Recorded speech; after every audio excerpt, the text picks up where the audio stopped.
Morning students. हम partnership में chapter कर रहे हैं reconstitution, change in profit sharing ratio among partners. इसमें हम क्या क्या टॉपिक्स कर चुके हैं ऑलरेडी, मैं आपको एक बार रिकॉल करा देती हूँ कि हमने इस चैप्टर में कैसे सेक्रीफाइस और गेन निकालना है पार्टनर्स का, वो सीख लिया। कैसे गुडविल का वैल्यूएशन करना है, सारे फॉर्मूले मेथड सीख लिए हैं। और जितने भी अक्यूमुलेटेड प्रॉफिट्स, रिजर्व्स और बैलेंस शीट में जितने भी आपके लॉसेस वगैरह आते हैं, ओल्ड जितनी भी चीज़ें हैं, उसका भी एक ट्रीटमेंट सीख लिया है कि जब क्वेश्चन में कहा हो कि इनको डिस्ट्रीब्यूट कर दो तो हम इनको डिस्ट्रीब्यूट कर देते हैं। अगर साइलेंट है, कुछ भी नहीं लिखा, तो भी डिस्ट्रीब्यूट करना होता है। ठीक है, जैसे रिजर्व क्रेडिट है तो हम उसको डेबिट कर देंगे, P&L का क्रेडिट बैलेंस प्रॉफिट है तो हम उसको भी डेबिट कर देंगे। तो अब ये बैलेंसेस कैंसल हो गए। ठीक है, हर क्रेडिट को डेबिट और हर डेबिट को क्रेडिट कर दिया, जितनी भी अक्यूमुलेटेड प्रॉफिट या लॉस से रिलेटेड चीज़ें हैं। तो कोई पूछे कि अब ये बैलेंस शीट में आएंगे, तो हम कहेंगे नहीं, जब बैलेंस ही कैंसल हो गया तो ये बैलेंस शीट में नहीं आएंगे। लेकिन आज जो हम टॉपिक सीख रहे हैं, this is very very important. When reserves and accumulated profits losses are not to be transferred to capital account। ठीक है, यहाँ पर वर्ड है not। ये एक वर्ड not आ जाने से ही पूरा हमारा जो सोल्यूशन है वो चेंज हो जाएगा।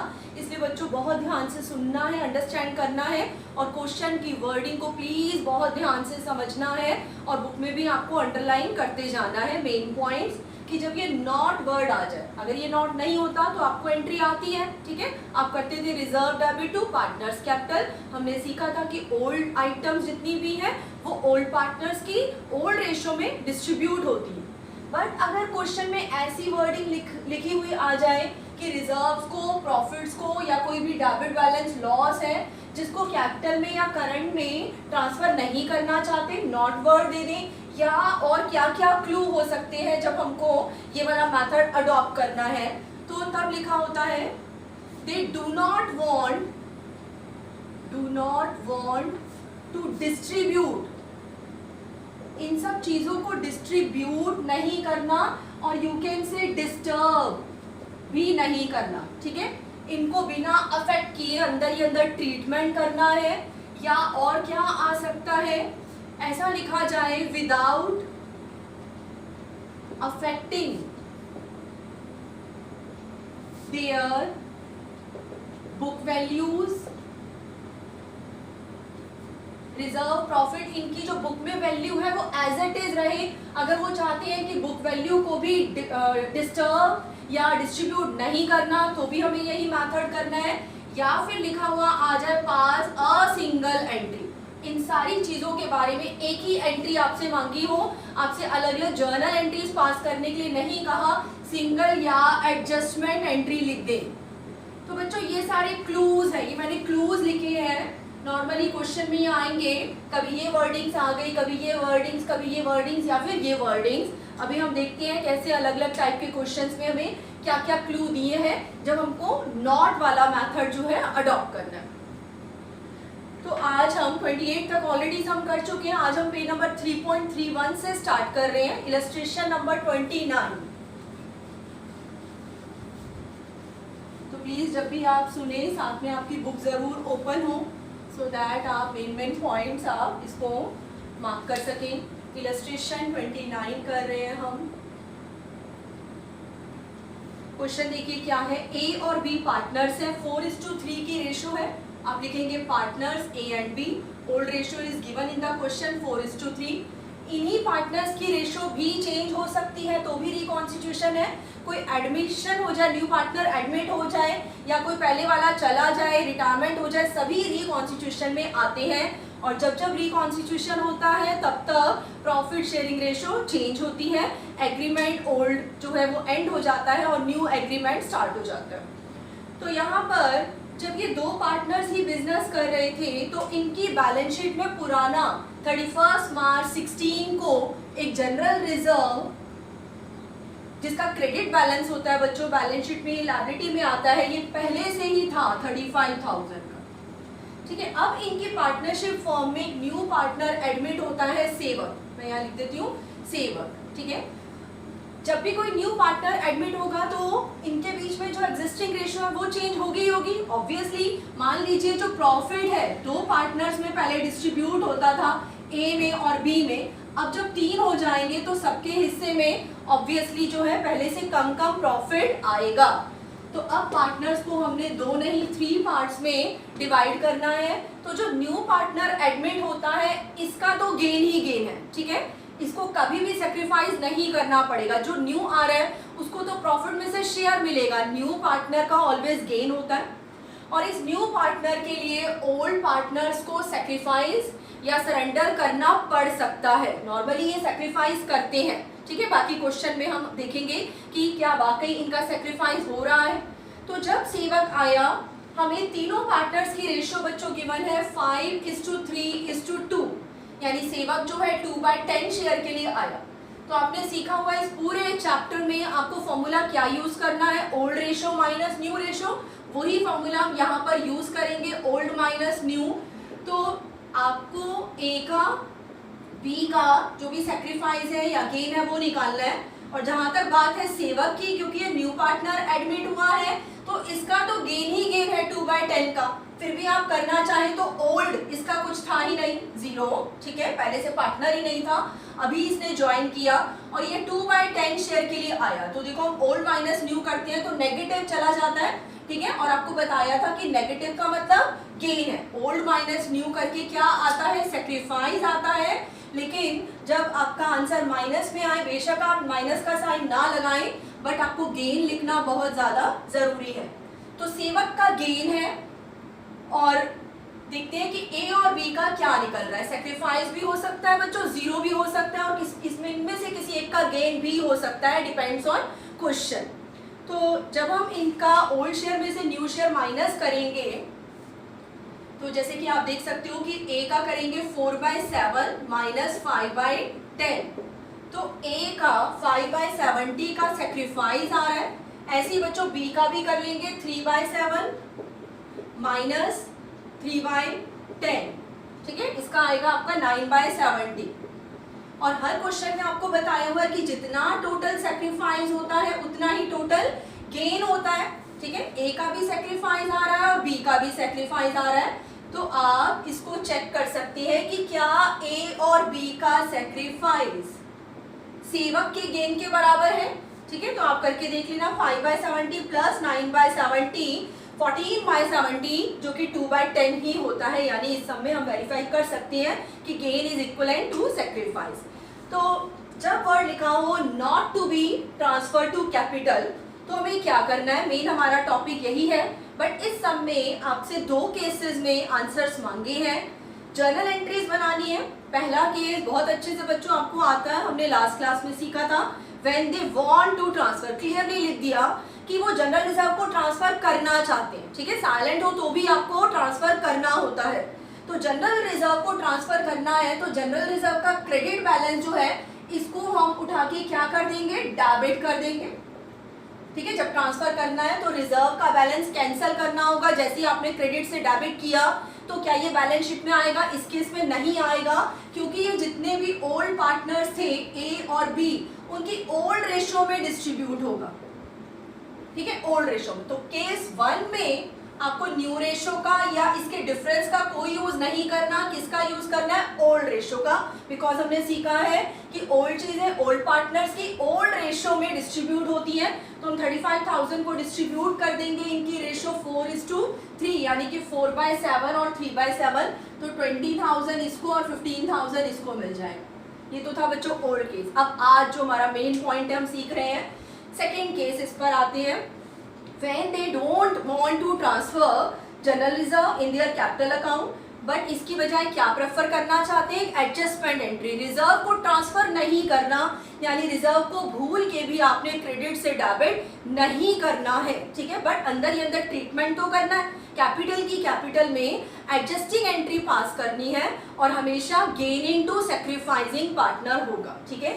सेवक न्यू पार्टनर आ रहा है, मैं यहाँ पर कर रही हूँ बच्चों केस सेकेंड। सेवक जो कि न्यू पार्टनर आ रहा है वो गेनिंग पार्टनर है, नए पार्टनर का कभी सेक्रीफाइस हो ही नहीं सकता, ठीक है, प्रॉफिट के लिए वो आ रहा है। सेवर्स कैपिटल डेबिट, गेन वाले की कर दी डेबिट, और क्योंकि सेवक के लिए ये दोनों पार्टनर अपने अपने प्रॉफिट का शेयर सेक्रीफाइस या सरेंडर कर रहे हैं, तो इनको सेक्रीफाइस का रिवॉर्ड किस टर्म में मिलेगा, गुडविल होती तो वो भी यहाँ पर रिजर्व्स में कंपनसेशन मिल जाएगा। गेनिंग टू सेक्रीफाइसिंग हम एंट्री पास करें, सेवर्स कैपिटल डेबिट टू एज कैपिटल टू बीज कैपिटल।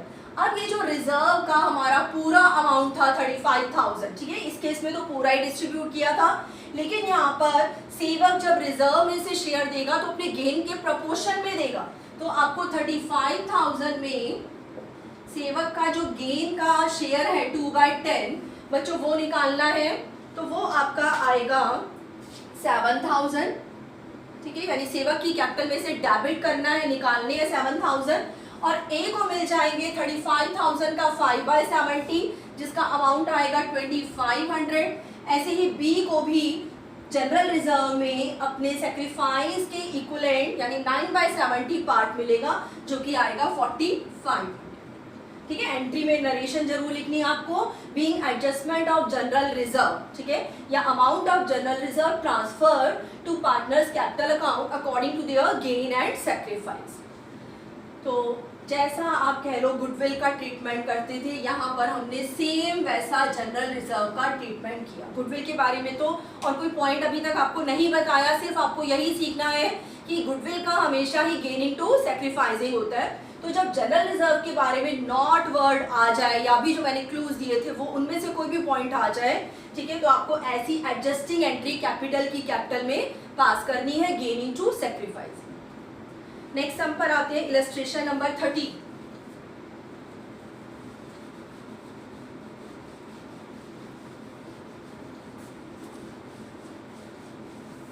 देखिए बच्चों 30 इलस्ट्रेशन में क्या न्यू पॉइंट है, एक्स वाई और जेड पार्टनर्स है, रेशो है 1:2:2। फ्यूचर में इन्होंने डिसाइड किया कि रेशो रखनी है इक्वल, यानी ओल्ड भी है न्यू भी है। अगर गुडविल का पॉइंट होता तो हमने ओल्ड माइनस न्यू हमेशा करना ही करना है, गेन सेक्रीफाइस निकालना है। बाकी हर सम को पढ़ के अंडरस्टैंड करना है कि कहाँ जरूरत है और कहाँ नहीं है। तो ओल्ड रेशो है हमारे पास, न्यू रेशो है, एक्स है, वाई है और जेड है। ओल्ड रेशो थी 1:2:2 और अब इक्वल रखना चाहते हैं 1/3 ईच। तो इनकी पुरानी बैलेंस शीट में क्या क्या है बच्चों, P&L का क्रेडिट बैलेंस है एक तो 1,20,000, ठीक है, बस यही है, एक ही पॉइंट है, P&L का क्रेडिट बैलेंस यानी कि प्रॉफिट है। और साथ में लिख दिया partners do not want, underline करेंगे इसको, डू नॉट वांट, ठीक है, पार्टनर्स प्रॉफिट को डिस्ट्रीब्यूट नहीं करना चाहते, और फिर भी लिख दिया कि एक ही एंट्री पास करनी है, एडजस्टमेंट एंट्री। और आपको मालूम है adjustment entry gaining to sacrifice के अकॉर्डिंगली होती है। अगर आगे की लाइन डू नॉट वांट वाली नहीं लिखी होती, साइलेंट होता, तो आप जैसा पहले करते थे वैसे ही करते, P&L का क्रेडिट बैलेंस था उठा के डेबिट कर देते, ठीक है ना, और उस केस में वो बैलेंस शीट में नहीं आता। लेकिन अब जो हम केसेस कर रहे हैं, इस केस में हम P&L को क्रेडिट से डेबिट कर ही नहीं रहे हैं। पिछले क्वेश्चन में भी हमने सेकंड केस में जनरल रिजर्व को क्रेडिट से डेबिट नहीं किया था, तो उन केसेस में वो as it is balance sheet में आएगा, बिकॉज उनकी बुक वैल्यू अफेक्ट नहीं हो रही है, अंदर ही अंदर ट्रीटमेंट हो रहा है। तो यहाँ पर आपको ओल्ड माइनस न्यू करके जानना है कि किसका सेक्रीफाइस है किसका गेन है। तो बच्चों जब हम करते हैं ओल्ड माइनस न्यू, तो x का आएगा 2/15 का गेन, और y का और z का 1/15 का सेक्रीफाइस आ रहा है। तो इन दोनों का सेक्रीफाइस इसके गेन के बराबर है। हमेशा गेन वाले पार्टनर की कैपिटल आपको क्या करनी है, डेबिट करनी है, और सेक्रीफाइसिंग पार्टनर की कैपिटल ये मानते हो कि कैपिटल कैसी है, फ्लक्चुएटिंग है। अगर कभी फिक्स कैपिटल हो तो यहाँ पर करंट वर्ड आ जाए, ठीक है। तो हम किसकी एंट्री कर रहे हैं, हम adjustment of profit and loss की एंट्री कर रहे हैं। प्रॉफिट था, क्रेडिट बैलेंस था जिसका अमाउंट था 1,20,000, ठीक है। तो हमने P&L को बिल्कुल भी डिस्ट्रीब्यूट नहीं किया, डिस्टर्ब नहीं किया। जो P&L का क्रेडिट बैलेंस है वो as it is balance sheet में इनकी जो भी बनेगी वो उसमें आएगा, बट अंदर ही अंदर at the time of reconstitution gain वाला अपने गेन के इक्विवेलेंट सेक्रीफाइसिंग वाले पार्टनर्स को कंपनसेट करेगा इस प्रॉफिट के प्रपोर्शन में। तो मतलब 20,000 का बच्चों 2/15 हम निकाल लेंगे, 16,000 x से हम लेंगे, और इन दोनों को सेक्रीफाइस के अकॉर्डिंगली 8,000 8,000 देंगे। नेक्स्ट हम इलस्ट्रेशन 31 पर आते हैं। ABC पार्टनर्स है बच्चों, ओल्ड रेशो गिवन है 2:3:4 और अब उन्होंने डिसाइड किया कि न्यू रेशो है 4:3:2, इतनी रेशो हो जाए। और लिखा हुआ है कि वो किसी भी आइटम की बुक वैल्यू को अफेक्ट नहीं करना चाहते, यानी जो चीजें जैसी हैं वैसी पड़ी रहेंगी, सारे क्रेडिट बैलेंस क्रेडिट ही रहेंगे और डेबिट बैलेंस डेबिट ही रहेंगे, किसमें, बैलेंस शीट में, वो भी अगर पूछी है तो यहाँ पर हमारे सब में 3 चीजें हैं।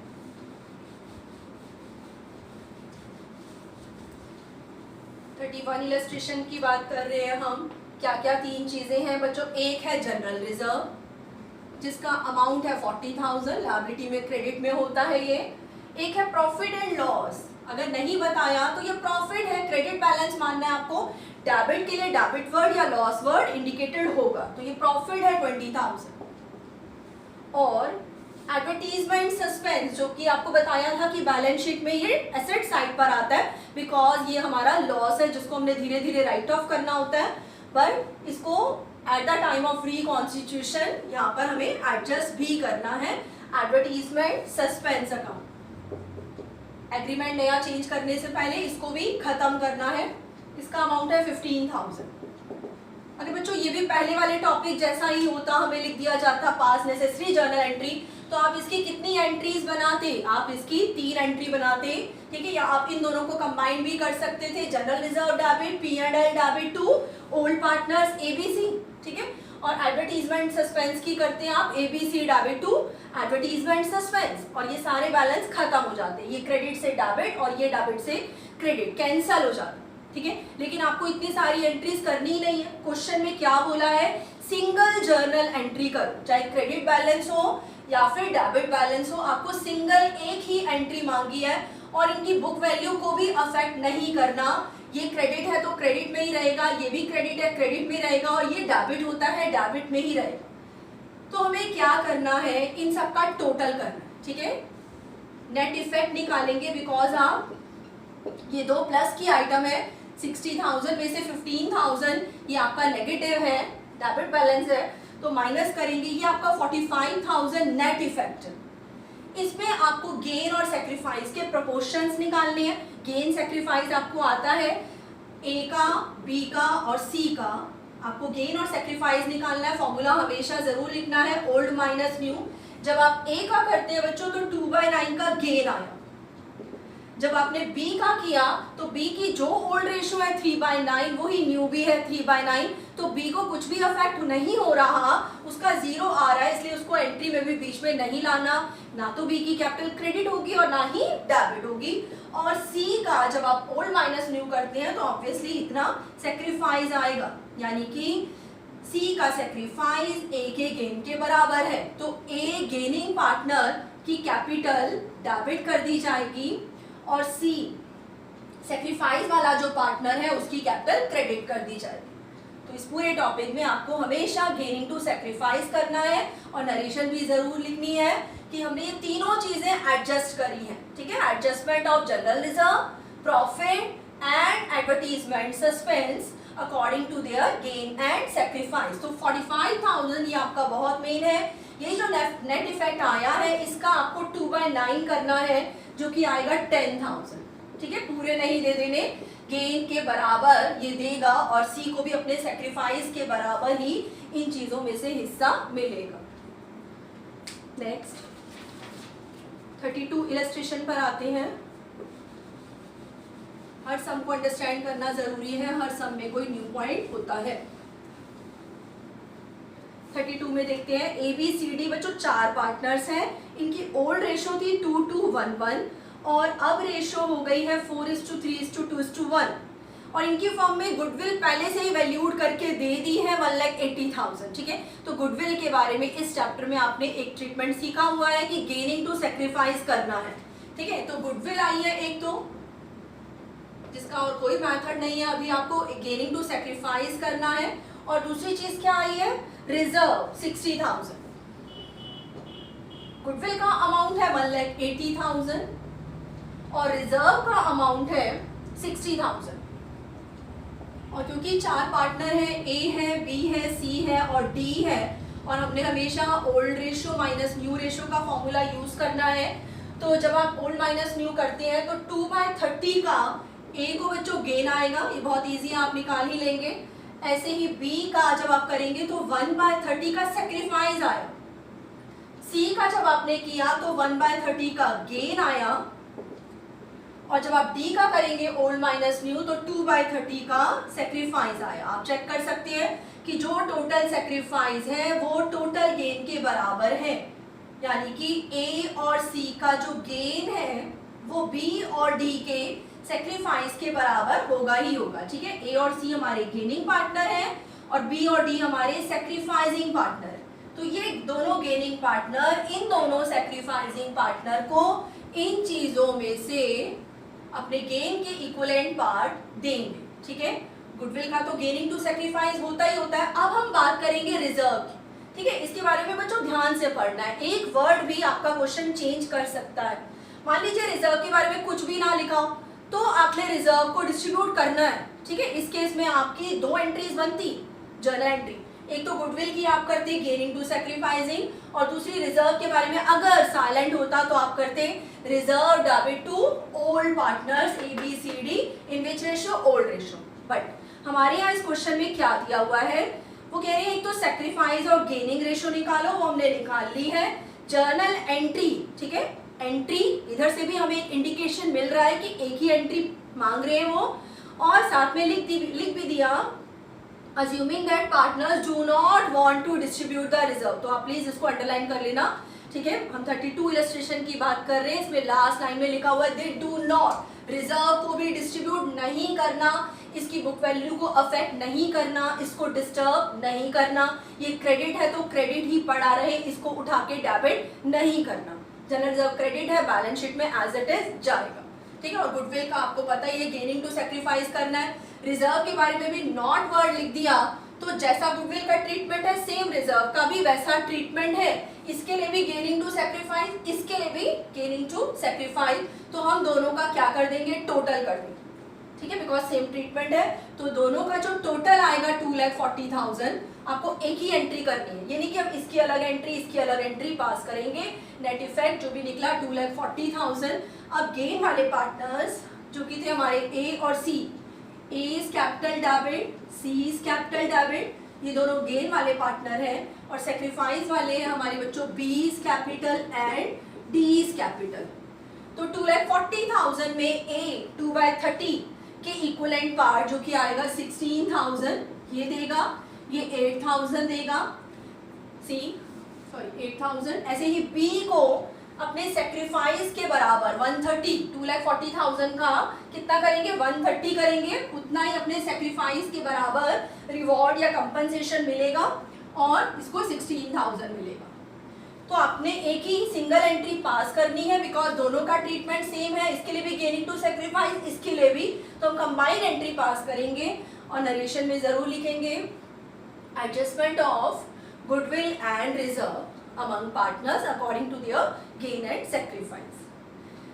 नेक्स्ट जो इलस्ट्रेशन है बच्चों 33। अब यहाँ से थोड़े बड़े क्वेश्चन स्टार्ट हो रहे हैं, जितनी भी आपको चीजें बताई गई हैं वो इन बड़े सम में यूज होंगी। ठीक है, आपसे जो हो सकता है जर्नल एंट्री भी मांगे, रिवोल्यूशन अकाउंट भी मांगे, बैलेंस शीट भी अगर मांगी है, पार्टनर्स कैपिटल अकाउंट भी आपको बनाना पड़ सकता है। तो इस सम को वेरी इंपॉर्टेंट लगा लेना। एक तो इलस्ट्रेशन 33 की बात कर रहे हैं बच्चों हम, देखिए ध्यान से समझिए। क्वेश्चन में दिव्या और पूजा 2 पार्टनर्स है, रेशियो है 3:2। बच्चों क्वेश्चन में पहले से ही बैलेंस शीट बनाकर दी हुई है। ठीक है, बैलेंस शीट आपको पता है पार्टनरशिप फॉर्म में हॉरिजॉन्टल फॉर्म में बनती है, यहाँ पर एसेट होती है, यहाँ पर लायबिलिटी होती है, क्वेश्चन में बनी हुई है। बच्चों मैं पूरी बैलेंस शीट नहीं बना रही, लेकिन आपको किन किन चीज़ों की एडजस्टमेंट करनी है वो मैं यहाँ पर लिख रही हूँ। पहले बैलेंस शीट के अंदर की आइटम पर ध्यान देना है, ठीक है, और फिर बैलेंस शीट के बाहर की चीज़ों की भी एडजस्टमेंट करनी है। तो बैलेंस शीट के अंदर बच्चों पहले से ही आपको ना गुडविल यहाँ पर दी हुई है। ठीक है, गुडविल 2 टाइप की होती है, एक होती है परचेज गुडविल और एक होती है सेल्फ जनरेटेड, जिसको हम इनहेरेंट गुडविल भी बोलते हैं। एक सेक्शन है हमारा अकाउंटिंग स्टैंडर्ड 26, उसके अकॉर्डिंग गुडविल को बैलेंस शीट में एज एन एसेट दिखा ही नहीं सकते। गुडविल अकाउंट डेबिट नहीं करना, गुडविल अकाउंट रेज नहीं करना जब तक इसके बारे में कहा ना जाए। और वही गुडविल दिखाई जाती है जो परचेज गुडविल होती है, जो हम मनी या मनी की वर्थ में जो कुछ हम पे करके किसी कंसिडरेशन के बदले में अक्वायर करते हैं। जैसे हम फर्नीचर प्लांट अक्वायर करते हैं, ऐसे हम किसी बाहर से गुडविल खरीदते हैं। तो कहने का मतलब परचेज गुडविल ही बैलेंस शीट में आ सकती है। ठीक है, यहाँ पर गुडविल पहले से ही है तो इस वाली गुडविल को खत्म करना है अपने आप, इसको राइट ऑफ करना है। पुरानी चीजें, जितनी भी ओल्ड चीजें हैं वो ओल्ड पार्टनर्स की ओल्ड रेशो में एडजस्ट होती हैं। तो जब भी आपको गुडविल एसेट साइड पर नजर आ जाए, ठीक है, हो सकता है आपको गुडविल यहाँ नीचे भी और वैल्यूड करके दी हो, तो प्लीज प्लीज ध्यान रखें कि इस वाली गुडविल का नीचे जो एडजस्टमेंट वाली गुडविल है उससे कोई कनेक्शन नहीं। ठीक है, ये वाली गुडविल का अमाउंट सेपरेट रखना है और नीचे जो एडजस्टमेंट में गुडविल वैल्यूड है वो सेपरेट। ये बराबर है, इसके कम है, ज्यादा है, व्हाटएवर, वो नहीं देखना। इस गुडविल को खत्म करना है, राइट ऑफ करना है। तो एक पॉइंट तो हमारा गुडविल के रिगार्डिंग। अभी हम जर्नल एंट्री करते हैं। इसके अलावा लैंड एंड बिल्डिंग है, इन्वेस्टमेंट है। ठीक है, इन्वेस्टमेंट के रिगार्डिंग क्योंकि पॉइंट है इन्वेस्टमेंट का, इसलिए मैं जो एडजस्टमेंट है वो यहाँ पर मैं बोर्ड पर लिख रही हूँ। इन्वेस्टमेंट फ्लक्चुएशन फंड, ये आपने सीखा हुआ है बहुत अच्छी तरह कि इन्वेस्टमेंट की वैल्यू डिक्रीज ना चली जाए, इसलिए हम ये फंड बनाते हैं। और यहाँ पर इन्वेस्टमेंट है और नीचे एडजस्टमेंट भी आई है, तो इसका भी अभी हम एक पॉइंट करेंगे। ठीक है, debtors, BR, cash in hand और एक एडवर्टीजमेंट सस्पेंस, ये हमारा डेफर्ड रेवेन्यू एक्सपेंडिचर होता है। ठीक है, अगर रिकॉन्स्टिट्यूशन ना हुआ होता, कोई चेंज ना हुआ होता तो हम इसको धीरे धीरे राइट ऑफ करते, बट रिकॉन्स्टिट्यूशन के टाइम पर इसको खत्म करना, बिकॉज ये ओल्ड पार्टनर्स का था। प्रॉफिट में भी उन्हीं को हिस्सा मिलेगा और लॉस जितने भी है, जैसे यहाँ पर P&L भी आ सकता है, ये लॉस भी उन्हीं को सफर करना पड़ेगा। तो ये आइटम बच्चों बैलेंस शीट में ऐसी है जिसका कहा नहीं जाएगा आपको, लेकिन अपने आप ट्रीटमेंट करना है। जैसे कि गुडविल का, गुडविल है 16,000 और एडवर्टीजमेंट सस्पेंस 10,700, ये भी खत्म होगा, ये भी खत्म होगा, लॉसेज है एक तरीके से। और बैलेंस शीट की लायबिलिटी में क्रेडिटर्स है, जनरल रिजर्व भी गिवन है। जनरल रिजर्व मैं यहाँ लिख रही हूँ, जनरल रिजर्व का अमाउंट है 23,400। और एक और चीज है प्रॉफिट एंड लॉस। अभी हमने दोनों केस सीख लिए थे बच्चों, जितने भी general reserve, P&L, accumulated profit, losses जितने भी हैं, उसके बारे में क्या करना होता है कि डिस्ट्रीब्यूट करना है या नहीं करना। ठीक है, अगर कुछ भी नहीं लिखा हुआ तो डिस्ट्रीब्यूट करना है, कह रहे हैं ट्रांसफर कर दो तो भी करना है, लेकिन नॉट वर्ड आ जाए या अभी जो मैंने क्लूज दिए थे तब नहीं करना। तो अब हम सबको अंडरस्टैंड करते हैं कि क्या क्या हुआ। पार्टनर्स ने डिसाइड किया कि रेशो हो जाए इक्वल। ठीक है, पहले रेशो थी दिव्या और पूजा की ओल्ड जो रेशो थी वो थी 3:2 और अब रेशो हाफ रखना चाहते हैं 1:1। तो किसी पार्टनर को ऑब्वियसली सेक्रीफाइस होगा और किसी को गेन होगा। तो देखते हैं, एक का जो भी सेक्रीफाइस है वही दूसरे का गेन निकलेगा ही निकलेगा। तो जब आप ओल्ड माइनस न्यू करते हैं बच्चों, तो दिव्या का तो 1/10 का सेक्रीफाइस आएगा, ये टर्म जरूर लिखनी है, और पूजा का 1/10 का गेन आएगा। तो Pooja is gaining partner in this question. तो पूजा जो है वो दिव्या को कंपनसेट करेगी। गुडविल का तो आपने सीखा ही यही है, गुडविल की तो एक एंट्री है, होगी। बाकी इस सब में और भी बहुत सारी चीजें आई हैं।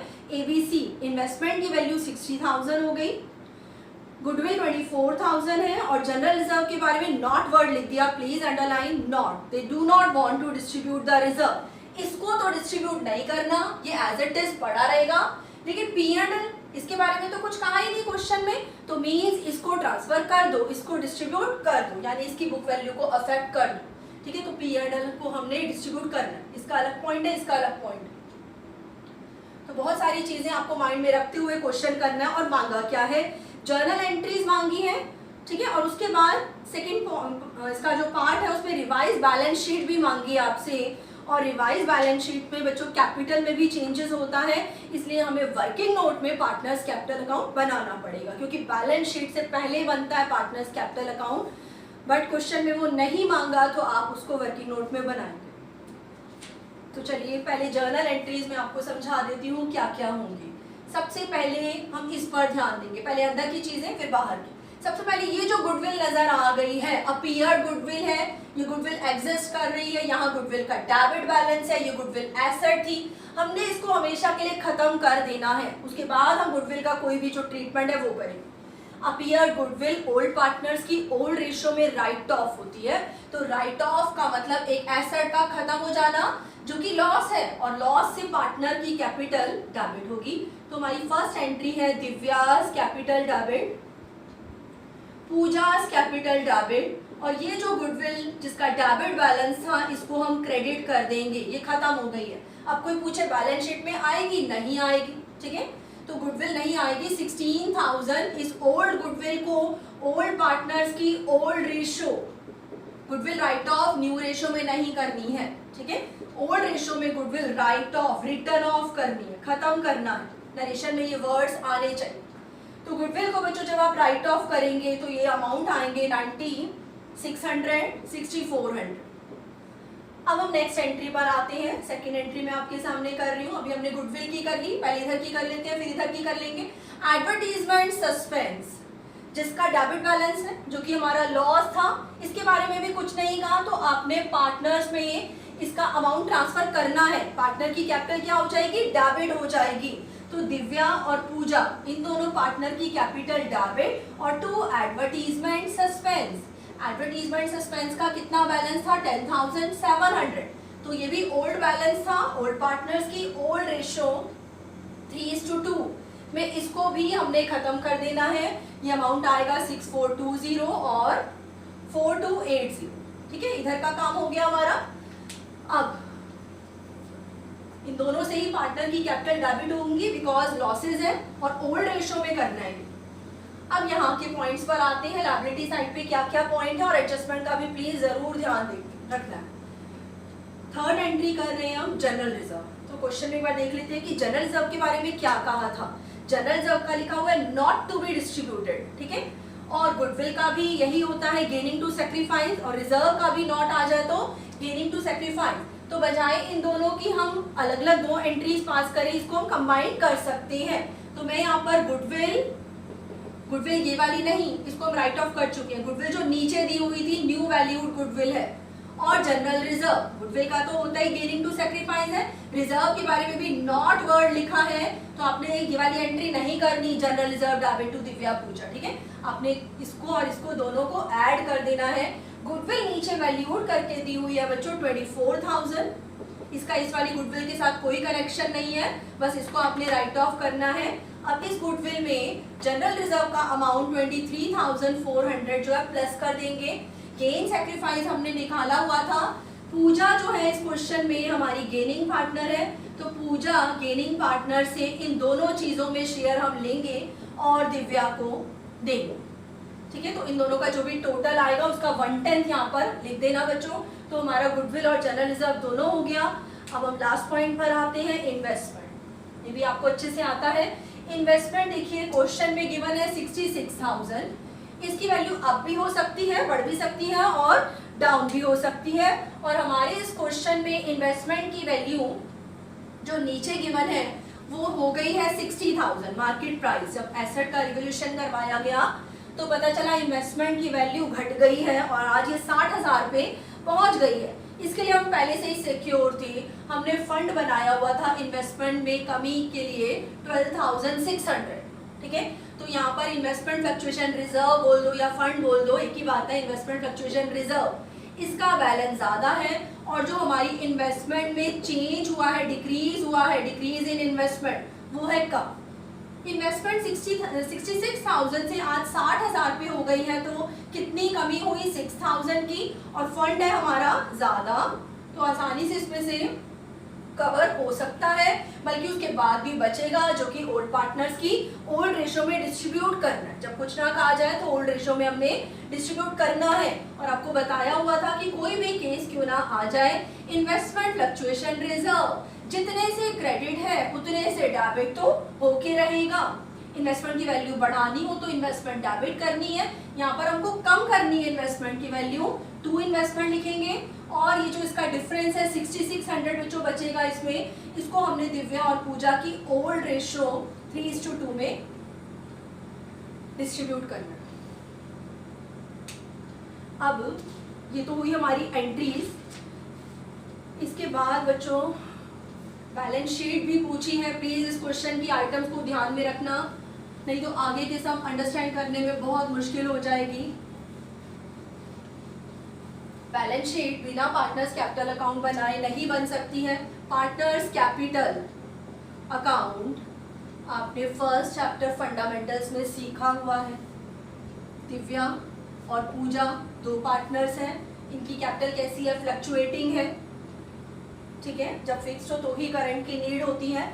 अभी जितनी भी हमने जर्नल एंट्रीज की थी और जिस जिस एंट्री में भी पार्टनर की कैपिटल डेबिट या क्रेडिट हुई थी वो सारी यहाँ पर आएंगी, यानी आपको इन एंट्रीज को पहले करके लेजर में इस अकाउंट में इसकी पोस्टिंग करनी है। तो देखिए सबसे पहले आपको दिव्या और पूजा की कैपिटल का ओपनिंग बैलेंस जो उनकी पुरानी बैलेंस शीट में पड़ा है उसको यहाँ पर ब्रॉट डाउन करना है, बाय बैलेंस ब्रॉट डाउन। 60,000 इसकी कैपिटल और पूजा की कैपिटल है 40,000। एंट्रीज आपकी आगे पीछे हो सकती है, जैसे कि आपने जब गुडविल राइट ऑफ की थी तो पार्टनर्स की कैपिटल डेबिट हुई थी, या वो चीजें लिखनी है जिनसे कैपिटल रिड्यूस होती है और या वो चीजें लिखनी है जिनसे कैपिटल आपकी इंक्रीज होती है। टू गुडविल जब हमने गुडविल राइट ऑफ की, और टू एडवर्टीजमेंट सस्पेंस अकाउंट आया था यहाँ पर, इनके अमाउंट बच्चों प्लीज आप लिख लेना। ऐसे ही पार्टनर की कैपिटल किन किन चीजों से इंक्रीज हुई थी, एक तो प्रॉफिट एंड लॉस जिसके बारे में कुछ नहीं कहा तो हमने डिस्ट्रीब्यूट किया था, ठीक है, और एक इन्वेस्टमेंट फ्लक्चुएशन फंड, इसको भी हमने डिस्ट्रीब्यूट किया था। और एक एंट्री मैंने आपको बताई थी कि गुडविल का हमेशा गेनिंग टू सैक्रिफाइस होगा, और बिकॉज जनरल रिजर्व के लिए भी नॉट वर्ड लिखा था तो इसका भी गेनिंग टू सैक्रिफाइस होगा, तो क्यों ना दोनों को कंबाइन करके एंट्री की जाए। हमने किया था अभी गुडविल और जनरल रिजर्व दोनों का अमाउंट कंबाइन किया था, तो हमारी एंट्री थी बच्चों पूजा से लिए हमने और दिव्या को दिए गेनिंग टू सैक्रिफाइसिंग।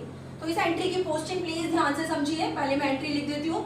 एंट्री हमारी पूजा टू दिव्या, और ये गुडविल जो नीचे वैल्यू थी और जनरल रिजर्व इसके रिगार्डिंग एंट्री है, दोनों का टोटल, और 110 किया था हमने तो 4740 आया था। तो इस एंट्री की पोस्टिंग प्लीज ध्यान से कीजिएगा। पूजा की कैपिटल डेबिट हो रही है तो पूजा की कैपिटल के डेबिट साइड पर हम लिखेंगे टू दिव्यास कैपिटल, ठीक है, अमाउंट पूजा में आएगा क्योंकि पूजा से लेने हैं। अब दिव्या की कैपिटल क्या हो रही है, क्रेडिट हो रही है, तो दिव्या की कैपिटल के क्रेडिट साइड पे बाय पूजा, ठीक है, दिव्या में अमाउंट ट्रांसफर करना, ठीक है। जब पूजा लिखा है आपने तो दिव्या के अमाउंट में अकाउंट में ट्रांसफर करना है, और जहाँ पर दिव्या लिखा है वहाँ पूजा के अकाउंट से डेबिट करना है, यानी कि दिव्या को गुडविल और रिजर्व में से शेयर मिल गया और पूजा से डेबिट हो गया, ले लिया गया। अब बच्चों जो लास्ट में क्रेडिट में से प्लीज डेबिट आप माइनस कर लेंगे, जो बैलेंस कैरी डाउन आएगा वो आपका न्यू बैलेंस शीट में जाएगा। एक बार बैलेंस शीट को भी समझना बहुत जरूरी है। बैलेंस शीट कब बनानी है हमें, एट द टाइम ऑफ जो चेंज जो रिकॉन्स्टिट्यूशन हुआ है फर्स्ट चैप्टर 15 को बनानी है। बिल्कुल जो आपके सामने ओल्ड बैलेंस शीट है उसको और एडजस्टमेंट को ध्यान में रखते हुए बनाएंगे। ओल्ड बैलेंस शीट में देखिए सबसे पहले गुडविल थी, पर हमने उसको क्या किया था, हमेशा के लिए खत्म कर दिया था। तो पूछे कोई कि नई बैलेंस शीट में गुडविल आएगी, नो। उसके बाद land and building 20,000 as it is आएगी। इन्वेस्टमेंट में चेंज हुआ था, अब मार्केट प्राइस 60,000 पर इन्वेस्टमेंट को शो करना है। डेटर्स एज इट इज आएंगे, बीआर एज इट इज आएंगे, cash in hand as it is आएगा। एडवर्टीजमेंट सस्पेंड नहीं आएगा क्योंकि वो भी हमने डेबिट से क्रेडिट करके कैंसिल या खत्म कर दिया। अब हम लायबिलिटी साइड पर आते हैं, क्रेडिटर्स एज इट इज आएंगे। जनरल रिजर्व के बारे में नॉट वर्ड था, और वैसे भी हमने जब जर्नल एंट्रीज की थी तो जनरल रिजर्व को कहीं क्रेडिट से डेबिट नहीं किया, इसकी बुक वैल्यू को अफेक्ट नहीं किया, बस अंदर अंदर गेनिंग टू सैक्रिफाइस किया। तो जनरल रिजर्व बैलेंस शीट में एज इट इज आएगा, ठीक है। प्लीज इन पॉइंट्स पर बहुत ध्यान देना, नहीं तो क्वेश्चन रॉन्ग हो जाएगा। जनरल रिजर्व को शो करना है 23,400, लेकिन पी एंड एल वो तो हमने डिस्ट्रीब्यूट कर दिया, उसको क्रेडिट से डेबिट कर दिया, तो बैलेंस शीट में पी एंड एल नहीं आएगा। इन्वेस्टमेंट फ्लक्चुएशन फंड वो भी पूरा यूज एग्जॉस्ट हो गया था, ठीक है, कुछ इन्वेस्टमेंट की वैल्यू में कमी हुई, बाकी का हमने पार्टनर्स में डिस्ट्रीब्यूट कर दिया। अब पार्टनर की कैपिटल जो यहाँ से बैलेंसेस आएंगे, ठीक है, वो आपने पुट करने हैं। यहाँ पर लास्ट में आपको बैलेंस कैरी डाउन निकालना है, जैसे कि दिव्या का आएगा 55080, ये बैलेंस शीट में आएगा, और इसका आएगा 28820, ठीक है। तो सारे चेंजेस आपको रिकॉर्ड करके फिर बैलेंसेस फाइंड आउट करने। अब हम आगे कर रहे हैं बच्चों। अगला जो हमारा टॉपिक है, आपको मैं कई बार बता चुकी हूँ कि ये चैप्टर हमारा 5 टॉपिक्स में डिवाइडेड है। गेन सेक्रीफाइस निकालो, गुडविल का वैल्यूएशन और ट्रीटमेंट करो, फिर जितने भी अक्यूमुलेटेड रिजर्व तो उनको डिस्ट्रीब्यूट करना या नहीं करना वो भी हमने सीख लिया। अब हम 4th टॉपिक पर आ रहे हैं, रीवैल्यूएशन, और 5th एक और है कैपिटल एडजस्टमेंट, जो कि हम नेक्स्ट क्लास में सीखेंगे। ठीक है, तो यहाँ पर रीवैल्यूएशन का ट्रीटमेंट सीखेंगे हम। इसके बारे में भी 2 बातें हो सकती हैं कि पार्टनर्स ने क्या डिसाइड किया है कि at the time of reconstitution asset and liabilities की वैल्यू को चेंज या ऑल्टर करना है या नहीं करना। ठीक है, तो रिवैल्यूएशन अकाउंट तब बनता है जब चेंज करना है, नहीं करना वाला हमारा नेक्स्ट क्लास में रहेगा। अभी हमको ये मानना है कि बैलेंस शीट रिवाइज वैल्यू पर शो कर सारी एसेट एंड लायबिलिटी में जो जो चेंज हुआ रिकॉर्ड करना है, बैलेंस शीट को ऑल्टर करना है और प्रॉपरली आपको रिवैल्यूएशन अकाउंट बनाना है। तो इसके बारे में लिखा होता है हमें कि revise values are to be recorded in the books. तो इसमें जो रिवैल्यूएशन अकाउंट है ये रिकॉन्स्टिट्यूशन के हर चैप्टर में बनता है। ठीक है, 4 चैप्टर में यूज होगा जो मैं अभी आपको समझा रही हूँ। अभी चेंज इन रेशियो में भी, एडमिशन में भी बनेगा रिवैल्यूएशन, रिटायरमेंट और डेथ उसमें भी बनेगा। तो रिवैल्यूएशन अकाउंट की कोई नेचर पूछे क्या होती है, नॉमिनल नेचर होती है इसकी। ठीक है, नॉमिनल अकाउंट का रूल लगता है debit all expenses and losses, credit all income and gain. इससे पहले इसके बारे में छोटा सा पॉइंट लास्ट क्लास में भी हमने सीखा था कि जब भी एसेट इंक्रीज हो और लायबिलिटी डिक्रीज हो, ठीक है, तो ये हमारा क्या होता है, प्रॉफिट होता है रिवैल्यूएशन में। और इसका रिवर्स, जब भी एसेट डिक्रीज और लायबिलिटी हमारी इंक्रीज हो जाए तो ये हमारा क्या होता है, लॉस होता है। बट फिर भी इसमें और थोड़ा हम इसका फॉर्मेट परफॉर्मा गिवन है पेज नंबर 3.38 पर, तो इसको अंडरस्टैंड करेंगे। रिवैल्यूएशन अकाउंट में यहां पर सारे प्रॉफिट आते, गेन, जब भी किसी एसेट की वैल्यू में इंक्रीज हो, increase in value of asset, या फिर लायबिलिटी की वैल्यू डिक्रीज हो जाए, डिक्रीज इन लायबिलिटी। और क्या क्या यहाँ पर आ सकता है, कोई एसेट अनरिकॉर्डेड रह गई, ठीक है, हमसे रिकॉर्ड ही नहीं हुई, लेकिन जब हमने दोबारा से सारी एसेट लायबिलिटीज चेक करी at the time of reconstitution तो पता चला कि ये भी एक एसेट है। कोई पुराना कंप्यूटर, टाइपराइटर, फर्नीचर कुछ भी रिकॉर्ड होने से रह सकता है, तो हमने उसको रिकॉर्ड कर देना है यहाँ पर अनरिकॉर्डेड एसेट। कोई एसेट थी ही नहीं बट अब से है, तो ये भी तो हमारे प्रॉफिट हुए। ठीक है, एसेट का इंक्रीज होना या नए सिरे से एसेट का रिकॉर्ड होना, दोनों ही हमारा गेन है। और इसके अलावा कोई भी हम इनकम अर्न करते हैं, अक्रूड इनकम या कोई भी इनकम आ जाए रिवैल्यूएशन से रिलेटेड, तो वो यहाँ पर आती है, ये सब हमारे गेन है। इस साइड पर क्या क्या आता है, जब भी किसी एसेट की वैल्यू में डिक्रीज हो जाए, एसेट का कम होना, प्लांट कम हो गया वैल्यू, मशीनरी की वैल्यू कम हो गई, डेप्रिसिएशन यहाँ आता है, एप्रिसिएशन एसेट का यहाँ आता है। या फिर लायबिलिटी की वैल्यू इंक्रीज हो जाए, increase in value of liability, ठीक है, लोन का अमाउंट ज्यादा देना पड़ेगा, क्रेडिटर बीपी की पेमेंट ज्यादा पे करनी पड़ेगी, या अनरिकॉर्डेड लायबिलिटी जो अब तक हमें रिकॉर्ड ही हमने बुक्स में नहीं की थी, बैलेंस शीट में नहीं थी, बट अब से है, पता चला अब ये भी देना पड़ेगा। कोई भी आउटस्टैंडिंग एक्सपेंसेस हो सकता है, या फिर कोई भी एक्सपेंसेस अराइज हो जाए, ठीक है, खर्चों से रिवैल्यूएशन डेबिट होता है और इनकम से रिवैल्यूएशन क्रेडिट होता है। तो मेन जितनी मैक्सिमम आइटम आ सकती है रिवैल्यूएशन में, ठीक है, मैंने यहाँ लिख दी है, बिकॉज ये सिर्फ इस चैप्टर के लिए ही नहीं, हर चैप्टर के लिए, जितने भी रिकॉन्स्टिट्यूशन में आएंगे, पार्टनरशिप में, हर चैप्टर के लिए जरूरी है। तो अब ये पॉइंट्स हम में आएंगे और हम कर रहे हैं इलस्ट्रेशन 34। ये भी बहुत अच्छा सम है बच्चों। ए, बी और सी पार्टनर है, रेशियो है 3:2:1। क्वेश्चन में बैलेंस शीट बनी हुई है, बैलेंस शीट में एसेट साइड पर और लायबिलिटी साइड पर क्या क्या आइटम है वो हमारे लिए जानना बहुत जरूरी है।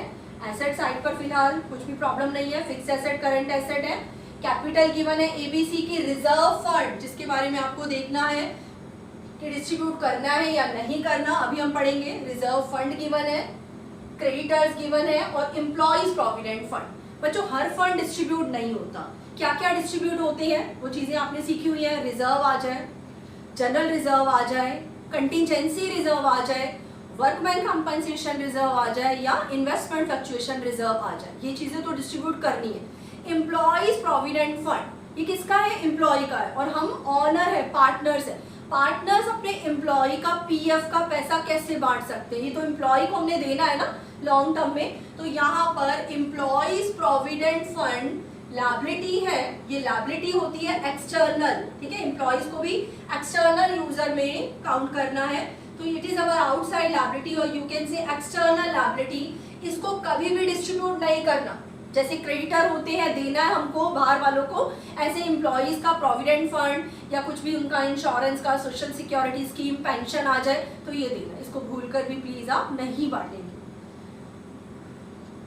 नीचे लिखा हुआ है कि रेशो हो गई है इक्वल और गुडविल का पॉइंट आया है। बच्चों गुडविल अगर बैलेंस शीट में भी होती तो हम पिछले क्वेश्चन की तरह गुडविल को राइट ऑफ करते, लेकिन यहाँ पर बैलेंस शीट नहीं है। और गुडविल के रिगार्डिंग तो आपने ये सीखा हुआ है कि गेनिंग टू सेक्रीफाइस करना है, तो वर्किंग नोट में आपको गेन सेक्रीफाइस जरूर निकालना है। तो जब आप निकालेंगे ए बी सी का, तो ए का जब आप old share minus new share करते हैं तो ए का आता है 1/6 का सेक्रीफाइस, बी का जो ओल्ड है वही न्यू है, 0 या नील लिखेंगे इसको एंट्री में गुडविल वाली में, या और जहां पर भी हम गेनिंग टू सेक्रीफाइस करेंगे वहां नहीं लाना, और सी का गेन आ रहा है 1/6 का गेन। तो जहां तक बात है गुडविल की, तो हमारे माइंड में ये आए कि गेनिंग टू सेक्रीफाइस हमको करना है, ठीक है। जो नीचे वैल्यूड गुडविल होती है उसके लिए कभी भी आपको गुडविल डेबिट नहीं लिखना, और बैलेंस शीट में पहले से ही गुडविल डेबिट है उसको आपने क्रेडिट कर देना, इस सब में नहीं। तो एक तो हो गई गुडविल की एंट्री, सी डेबिट टू ए, क्योंकि गेनिंग पार्टनर से लिया गुडविल में से प्रोपोर्शनेट शेयर और ए को दिया 3 लाख का 1/6 कर देंगे बच्चों 50,000। नरेशन जरूर लिखनी है, एडजस्टमेंट ऑफ गुडविल।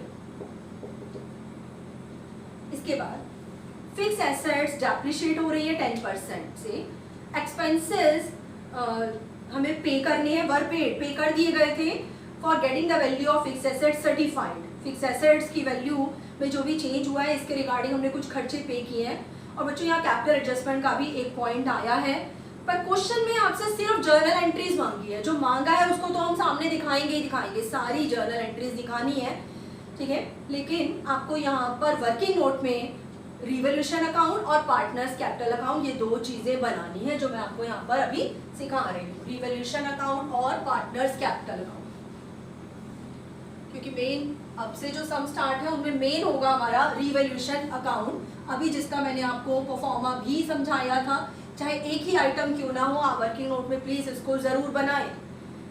रिवोल्यूशन देखिए, फिक्स एसेट्स, जितनी भी एसेट लायबिलिटीज या एक्सपेंस इनकम से रिलेटेड पॉइंट है वो इस अकाउंट को अफेक्ट करेंगे। फिक्स एसेट डेप्रिशिएट हो रही है 10% से, तो यहाँ पर to depreciation on fixed asset या टू फिक्स एसेट्स आप लिखेंगे। फिक्स एसेट्स 1,50,000 का 10% 15,000 डिक्रीज हो गई है, डेप्रिसिएशन एसेट की वैल्यू को डिक्रीज करेगा और ये लॉस वाली साइड पर लिखा जाएगा। और जब हमने इसकी वैल्यू करवाई है तो इसके रिगार्डिंग एक्सपेंसेस भी पे किए, बच्चों प्लीज अंडरलाइन कर लेना, वर पेड यानी पे ही हो गए हैं। खर्चा जब भी आ जाए, एक्सपेंस अराइज हो तो रिवोल्यूशन डेबिट होगा और इनकम से रिवोल्यूशन क्रेडिट होगा।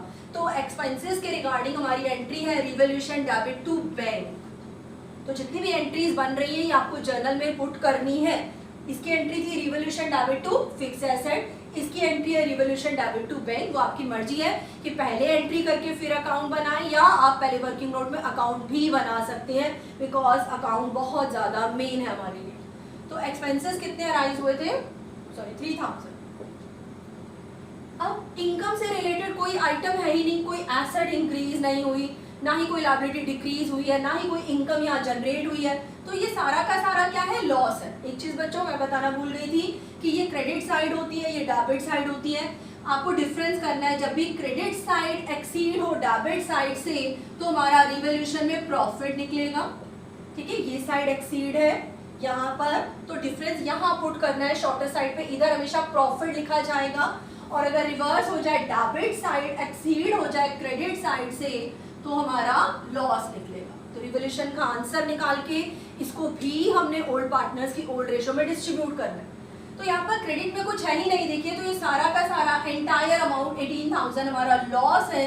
जिसको हम old partners A B C की ओल्ड रेशो में, प्लीज रिमेंबर, रिवोल्यूशन का प्रॉफिट या लॉस ओल्ड पार्टनर्स की ओल्ड रेशो में डिस्ट्रीब्यूट करना है। अगर ये कह दिया जाए कि बैलेंस शीट को रिवाइज करना है, ऑल्टर करना, या कुछ नहीं भी कहा तो भी यही करना है।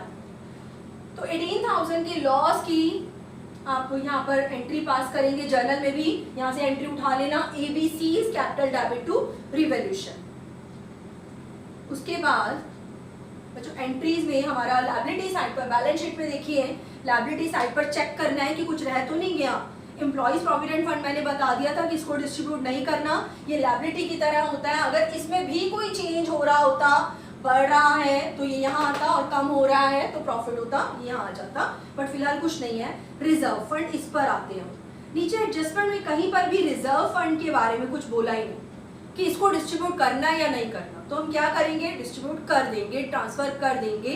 तो एंट्री एक और बनेगी जर्नल में, पास करेंगे reserve fund debit to ABC in which ratio 3:2:1 old ratio, ठीक है। उसके बाद हमें सारी जर्नल एंट्री पूछी है, क्योंकि कैपिटल एडजस्टमेंट का एक नया पॉइंट यहाँ पर आ गया है। Capital of the partners will be in proportion to their new profit sharing ratio.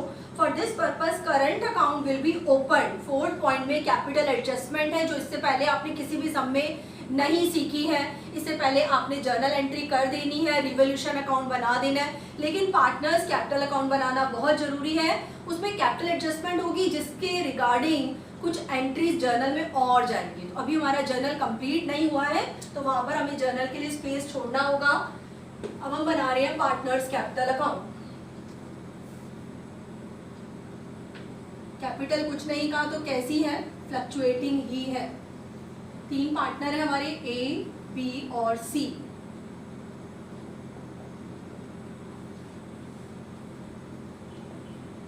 A है, B है और C है। तो प्लीज अपनी एंट्रीज को ध्यान में रखते हुए हमने यहाँ पोस्टिंग करनी है। सबसे पहले जो इनकी पुरानी बैलेंस शीट में कैपिटल का ओपनिंग बैलेंस है, क्रेडिट बैलेंस, क्रेडिट साइड पे पुट किया जाएगा 50,000, 40,000 और 30,000। एंट्रीज बच्चों आगे पीछे हो सकती है, लेकिन सारी कंप्लीट होनी चाहिए, नहीं तो ये रॉन्ग हो जाएगा। सबसे पहली एंट्री हमने गुडविल की सीखी थी, गेनिंग टू सैक्रिफाइसिंग। एंट्री की पोस्टिंग मैंने आपको सिखाई भी थी, C डेबिट टू A। तो यहाँ पर आप लिखेंगे C की डेबिट साइड पर क्या लिखेंगे, 2A, ठीक है। अमाउंट C से लेना है, गुडविल का 50,000, बिकॉज C कौन था, गेनिंग पार्टनर था, उसकी कैपिटल हो गई कम। और यहाँ पर लिखेंगे by A's capital, sorry by C's capital A में 50,000 चला जाए, ठीक है। C से लिए और A को दिए, एंट्री है C's capital debit to A's capital. Entry आपके पास लिखी होनी चाहिए, तभी आप इसकी सही से पोस्टिंग कर पाएंगे। उसके बाद एक रिजर्व फंड आया था, इसके बारे में कुछ नहीं कहा था, तो हमने ओल्ड पार्टनर्स की ओल्ड रेशो में डिस्ट्रीब्यूट कर दिया। 9,000 इसको, 6,000 इसको और 3,000 इसको मिल गए। उसके बाद बच्चों जब हमने रिवोल्यूशन बनाया था, तो जब एसेट की वैल्यू डिक्रीज हुई थी, तो हमारी जर्नल में एक एंट्री है revaluation debit to fixed asset. तो क्या ये कैपिटल को अफेक्ट कर रही है, अभी नहीं, ठीक है। ऐसे ही हमने फिक्स एसेट के रिवोल्यूशन के लिए कुछ एक्सपेंसेस पे किए, जिसकी हमने जर्नल में एंट्री पास करी है, रिवोल्यूशन डेबिट टू बैंक। तो ये कैपिटल अकाउंट में आएगी, नो।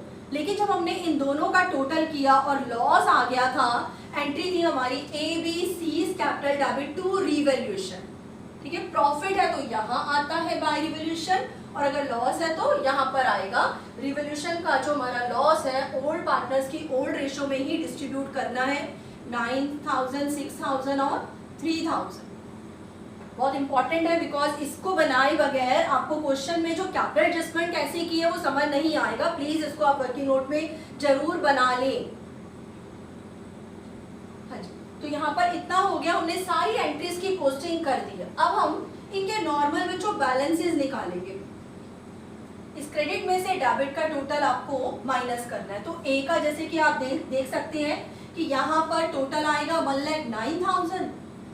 इधर 9,000 माइनस करें तो A की कैपिटल का बैलेंस बच रहा है 1 लाख। अभी हमने इसके बेस पर कैपिटल एडजस्टमेंट करनी है। ऐसे ही B का करेंगे, यहाँ पर टोटल है 46,000, क्रेडिट में से डेबिट माइनस किया तो इसका बैलेंस बच रहा है 40,000, ठीक है। यहाँ पर मैं टोटल लिख देती हूँ 1,09,46,000। बी का कितना आंसर आ रहा है? बी की कैपिटल का भी क्रेडिट बैलेंस बच रहा है 40,000, इसका भी क्रेडिट है, इसका भी क्रेडिट है। ऐसे ही सी का जब हम करने लगे तो देखो कि यहाँ पर टोटल ज्यादा है और यहाँ कम है, तो सी का बैलेंस कैरेड डाउन, ठीक है। स्टार्टिंग में ब्रॉट डाउन लिखते हैं, ये ओपनिंग बैलेंस है, और लास्ट में कैरेड डाउन लिखना है, ये क्लोजिंग बैलेंस है एडजस्टमेंट को करने के बाद, जो कि इधर भी आ सकता है और इधर भी आ सकता है। ए और बी का तो इधर आएगा, ठीक है, इनका क्रेडिट बैलेंस है बिकॉज क्रेडिट साइड एक्सीड थी। लेकिन सी का 53,000 में से आपको 33,000 माइनस करना है, तो सी का 20,000 नेगेटिव बैलेंस आ रहा है, जो कि इस बात को इंडिकेट करता है कि सी से 20,000 लेने हैं लेकिन ए और बी को इतना इतना देना है। तो सी का कैपिटल का नेगेटिव बैलेंस और you can say debit balance आ रहा है। मैं इसको ब्रैकेट में कर देती हूँ ताकि आपको और क्लियर हो जाए। तो अब हम करने जा रहे हैं कैपिटल एडजस्टमेंट, बिकॉज क्वेश्चन में कहा हुआ है कैपिटल एडजस्टमेंट। देखिए कैसे करेंगे, आपको इन तीनों पार्टनर की कैपिटल का जो सारी एडजस्टमेंट करके आएगी, ठीक है, तीनों का क्रेडिट भी हो सकता था, कुछ भी हो सकता है, तो इन सबका क्या करना है? टोटल करना है, टोटल। अब ये दो क्रेडिट में से ये वाला जो डेबिट है माइनस करेंगे, यानी कि 1,40,000 में से 20,000 माइनस करोगे तो सारी फर्म की जो एंटायर कैपिटल है वो कितनी है? 1,20,000 है, 1,20,000 ए, बी और सी की कैपिटल।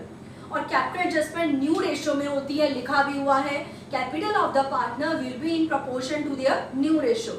न्यू रेशियो आपको गिवन थी क्वेश्चन में इक्वली, यानी 1,20,000 को तीनों पार्टनर ए में, बी में और सी में इक्वली बांटना है, यानी कि 1/3 ईच, ठीक है। तो ये कितना कितना आ जाएगा बच्चों? ये आपका 40,000 ईच आ जाएगा, 40 40 40, यानी हमारी जो न्यू कैपिटल एडजस्टमेंट है वो कहती है कि हर पार्टनर की कैपिटल का क्रेडिट बैलेंस 40,000 ईच जो है होना चाहिए, ए का भी, बी का भी, सी का भी। अब देखिए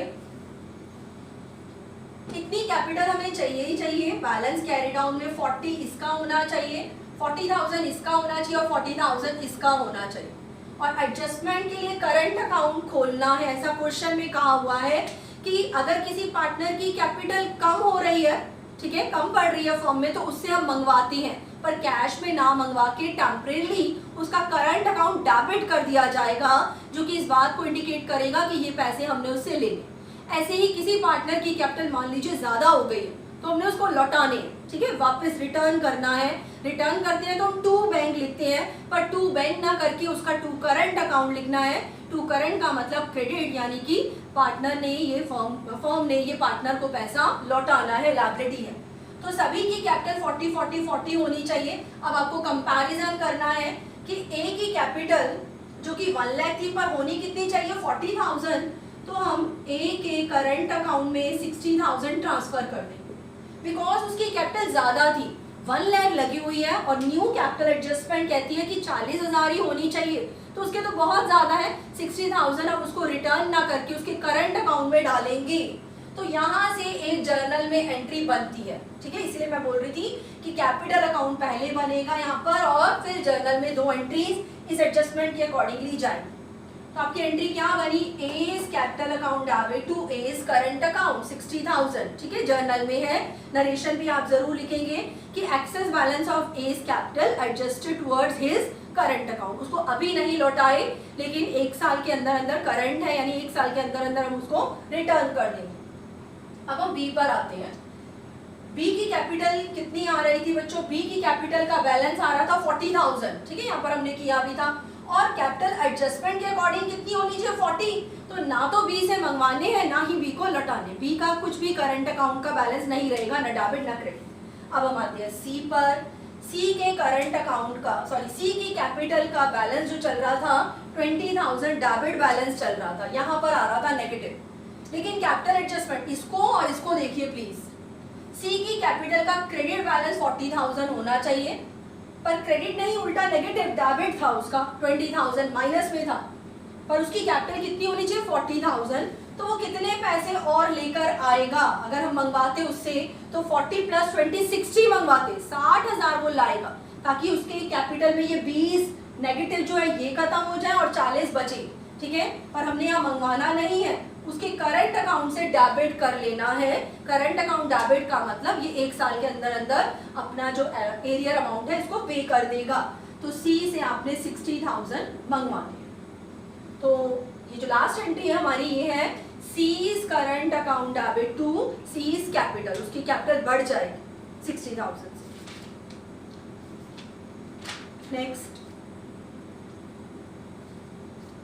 बच्चों 35 इलस्ट्रेशन। और देखिए कभी किसी सम में हमसे एंट्रीज मांगी होती हैं, ठीक है, तो हम जो मेन अकाउंट होते हैं रिवोल्यूशन, पार्टनर्स, कैपिटल, वो हम कहाँ दिखाएंगे, वर्किंग नोट में दिखाएंगे, अगर वो एंट्रीज को पास करने के लिए जरूरी है। तो ये जो है 35 इलस्ट्रेशन, इसमें हमसे एंट्रीज नहीं मांगी है, अकाउंट मांगे हैं, रिवोल्यूशन, पार्टनर्स कैपिटल और बैलेंस शीट मांगी है। अशोक, भीम और चेतन पार्टनर्स है, रेशो है 3:1 में, और अब उनकी फ्यूचर में रेशो इक्वल होने जा रही है, ठीक है।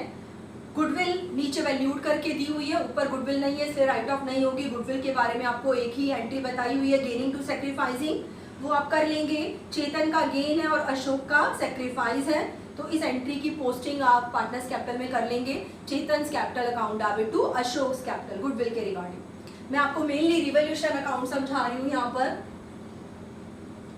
रिवोल्यूशन अकाउंट नॉमिनल की नेचर का, यहाँ लॉस और यहाँ पर हम प्रॉफिट रिकॉर्ड करते हैं।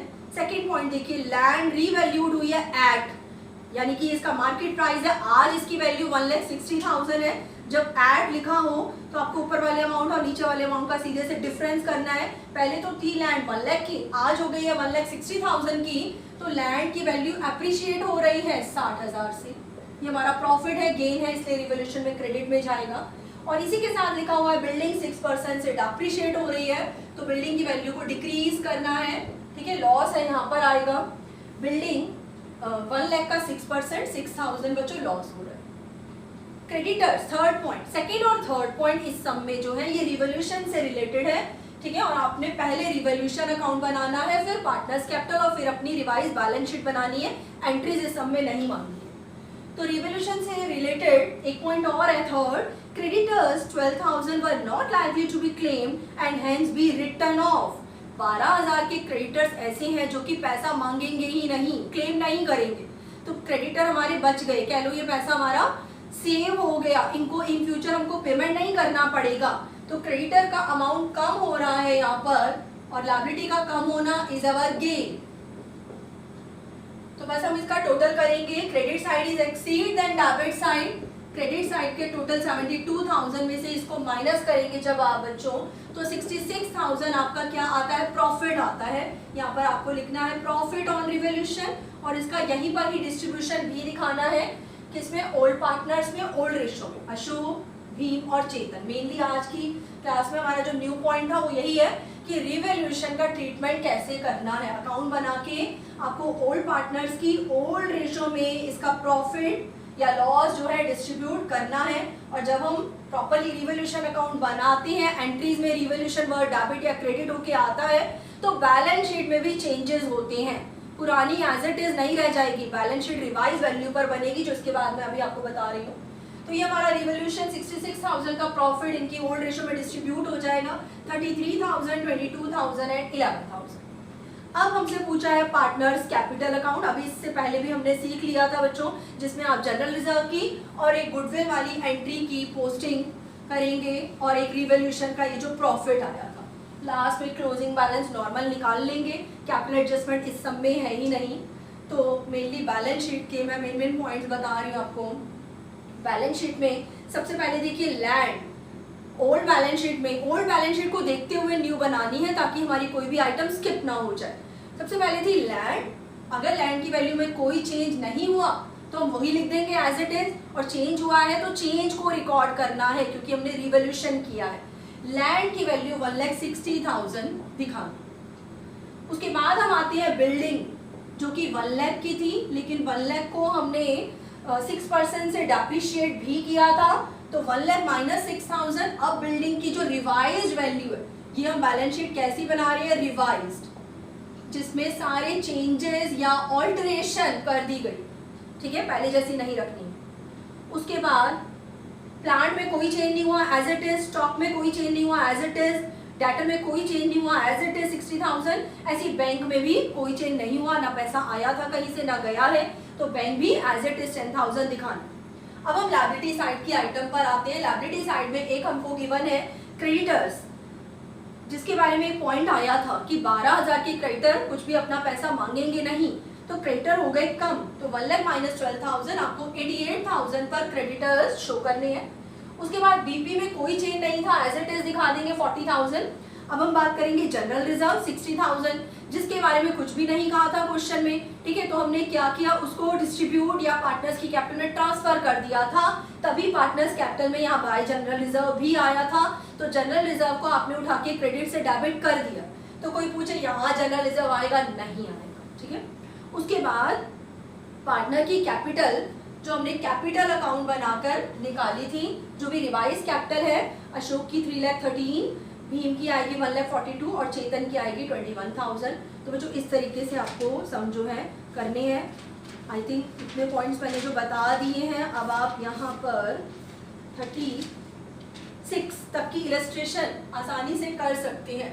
28 तक हमने ऑलरेडी कर लिए थे, 29 to 36, ठीक है। इलस्ट्रेशन एक एक पॉइंट और एक्सरसाइज प्लीज अच्छे से रिवाइज करनी है आपको, ठीक है। Thank you.